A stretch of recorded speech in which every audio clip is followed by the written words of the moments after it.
Hi guys, it's Emily from Novell Novels and welcome to today's video. This is my books with good disability rep. I think that's how I'm wording it. Hope so. Now obviously you guys know that this is the month for the Spoonies Readathon, and so I thought that seeing as this video is going out a little bit earlier on in the month, I thought I would share. I've got about 10 or 11 books with good disability rep in them. These are books that I've either read or I've heard a lot about. There is a lot more books out there that I know have got good disability rep, but because I've not read them, I don't want to recommend them. But I would love it if you guys let me know in the comments down below what books you know about with good disability rep. Now, like I said, Kate Howe did a video for Victober last year about, and she recommended books for like chronic pain and things like that, because that was one of her prompts. So I know she's done that. So go to Kate Howe's channel. I will link that down below. And she has got other classics that are good. But I'm talking about the ones I know about. Now, obviously, like I said, I don't know. I'm not necessarily qualified to give exact like representation. I'm not qualified. I know that certain ones of these I've read and I've related to. Others I don't necessarily know about, but I do want to know more. So please, I'm loving watching everyone's TBRs. I'm loving reading how everyone is doing with their readathon. And I'm loving seeing books recommended. So, but like I said, please let me know down below which ones you recommend. So the first book I've got here to show you is Anne of Green Gables. Now, I've been told that Morella has chronic migraines, and this isn't an obvious choice for this, but I do know that where Morella has migraines and she has times where she goes off, that she still, it doesn't stop her from doing everything. So Morella is Anne of Green Gables' sort of almost like adoptive mum in this book, and she is one of the strongest ladies that I've read in literature. One of my favourites, and I think she's brilliant. I will also say that in Little Women, we've got a little bit of it with Beth, with one of the characters in that, Beth. And that's got a good disability rep. But yeah, Anne of Green Gables is my sort of classic choice. Although, like I said, I do believe there are other books. I know that we've talked about The Moonstone in my recommendations and The Woman in White. I think The Moonstone is a very good one by Wilkie Collins. I can't remember the character though, so I didn't want to necessarily say too much because I can't remember the character that has the disability rep in that. But I do believe that Moonstone is quite a good one. Now, I obviously couldn't do a recommendations video without talking about Get a Life, Chloe Brown. You have got a video coming up this month where I talk about my story, my Spoonie story, and this was the first book where I actually felt seen. Now, my story is the fact that I've got nerve damage, but it's to one side of my body, and one side of my sort of lower part of my body. And I've also got it to my hand and my wrist. So it's not all over my body. Like with fibromyalgia, the nerve damage is all over your body and it's quite chronic, and you get complete fatigue. But a lot of the symptoms of fibromyalgia I relate to, with the flares, with the exhaustion, with the chronic fatigue, with a lot of their issues I related to this. So this was the first book where I actually felt seen, and Chloe Brown decides that she doesn't want to let her chronic pain stop her doing stuff. And that is something I completely related to, because when I had my car accident, I had a lot of injuries, but it made me more determined than ever to not let those disabilities affect me. And I had a plan. I wanted to get a life. I wanted to do so many of these things on this, like enjoy a drunken night out. I was only 18 when my car accident happened.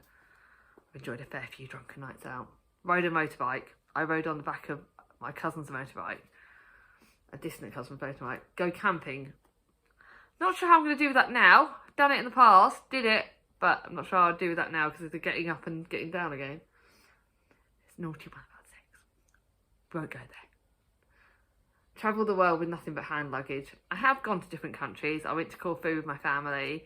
I've gone on a few trips. And I've also, for me, that one was more that me and Chris, before we had children, went on the random, like, overnights. The night we made Mia, it was because, in fact, we decided to randomly go to Weston-super-Mare. We took a suitcase. We didn't book anywhere. We randomly took a suitcase, picked somewhere, a B&B to stay in that night, and yeah. 11 years later, we've got a little girl. Nearly 11 years later. And then do something bad. Yeah, I think we've all done bad things. But I totally related to this. And although she gets her flares, she gets exhausted. I can't wait to reread this month because it's one that I need to reread over and over again because it reminds me of my own strength. Now, this is a non-fiction book that I got sent by Red Door Press, and this is Cerebral Palsy, a story. Alana Estelle has cerebral palsy, and this is her story, and this is her non-fiction thing. She was born the second of premature twins, and Alana knew from a young age, but from all the wrong reasons. Part memoir, part motivational guide. This is her story, and this is really good. I haven't read it. I've only read it once, but I probably do need to reread this at some point. But this is really inspirational. Because obviously it's the author that's writing about her story about cerebral palsy. This is a really good book for that. Now, this one, I looked it up and I read this and I can't remember exactly what it is with it. I believe this lady, and this is The Girl of the Ink and Stars, A Table of Wonder and Courage, and this is a gorgeous book. Again, it's one I need to have. Because forbidden from our island, Isabella dreams of a faraway land where her father once met. When her friend disappeared, she's part of the search stories. But there is some disability rep, and I cannot for the life of me remember what it is in this. But I believe there was something that going on. I think there is some disability rep in this. I can't remember what it is, but I do know that it's a very good book, and it's one that's a beautiful, beautiful person. But one I am really recommending, actually. Before I show any more, I've got a couple that are on my list. Actually, no, I'll show you the ones that I've got, and then I'll do the list for the other ones. And this is A Quiet Kind of Thunder by Sarah Bernard. This is a YA book, and this talks about, it has deafness and mutism. Steffi doesn't talk, Reese can't hear, they understand each other perfectly. Love isn't always lightning strikes, sometimes it's the rumbling roll of thunder. Again, this is probably one of the most beautiful, beautiful books because this character has mutism. It's partly optional, partly because she can't talk, and there are reasons behind this. But the deaf characters in this, again, it was one of the first books I'd read with really good deaf characters, and it talks about sign language. Now, I don't necessarily use sign language, but I do lip read a lot because my hearing loss. Again, I'll be going into more detail when I do my speedy story. But I'm deaf in one ear and I'm blind in one eye. So I have to lip read, although it's hard to lip read when it's on that side. But yeah, I found COVID really hard when we were all wearing face masks because I could not understand what people were saying behind it. And this book's really good. It's got a bit of romance, it's got a bit about sign language, and it's also tackles anxiety and being awareness. And this was a really, really good book. It's a very YA, but again, it's a book I've actually kept. And that tells you how good it is. So I really thought that was a really good representation. Again, one of the first books I read with the great disability rep is A Curse So Dark and Lonely by Bridget Kemner. She is one of my favourite authors. I've read this probably more times than I've read most other books. And Harper in this has got cerebral palsy. And she is the one that's from our world, and Prince Rian is from the world from Emberfall. This is a trilogy, and I love the trilogy, but to me, Harper in this book is the strongest she is. She's obviously in the whole series, and she's actually in the other series that's connected to this, but this is the series that shows Harper in her true strength. And she's learnt to be tough, and she does not let her cerebral palsy affect her. She is seen as weak in the human world, but when she goes into Emberfall, she is like the strongest ever, and she does not let her disabilities affect her. And that's something I absolutely loved. It was like, shout out to the people that have to fight harder. And people with disabilities, whether they're visible or invisible, we have to fight flipping hard to get anywhere and to not be seen as weak because of our disabilities. And she is one of the strong characters that I really loved. Don't necessarily think in some of the other books in the series her strength comes through, but this, she fights back, and she has something in her that's amazing, and I love this. It's one of my favourite books ever. Now, the next one is The Heart Principle by Helen Hoang. This whole series has autistic characters in it. The Kiss Quotation is the first one, and then The Bride Test, and then this one. And they all have autistic characters in this, and they are done so, so well. And this series is amazing. It's great. It's a very saucy series, so there's a lot of erotic scenes in it, a lot of saucy scenes. There's a sexy motorbike cyclist on this, but this is amazing, amazing book. And yeah, it's an amazing series. In this one, obviously, she's got the violinist, and I can't remember which character in this is autistic, but I do know, obviously, in the Kiss quotation, it's the lead character that's autistic. In the Bride Test, it's another character. I think they tend to be, but the autism rep in this is very, very good. And this whole series, the autism rep is amazing, and it really explains how hard people have it. And I think that's what's done really well. Very, very good. I love this book. I love this series. The Kiss quotation is one of the best. I need to actually get my own copy of that again. Had my own copy and I gave it away for some reason. But yeah, that series is very good for autism rep. Sweeps in the background getting annoyed at me. This will not be a long video because she's getting annoyed at me. This one has not an invisible disability. It has a visible disability, and the fact that there is, actually not totally visible, that one of the characters, the second lead character in this, has she has an artificial limb, and Alice is settling down. It might not be the adventurous life she wants to imagine, but everything she needs. But more than anything, she wants to make everyone happy. Her steady boyfriend, her overprotective mother, even if it means a little part of her will always feel stifled.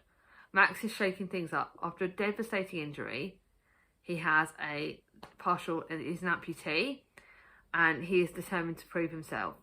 So he's an amputee, but it's not always visible at the start. I think some of the people with amputees, these days it's not as visible. Certainly if you wear jeans, you can't see that people are amputees.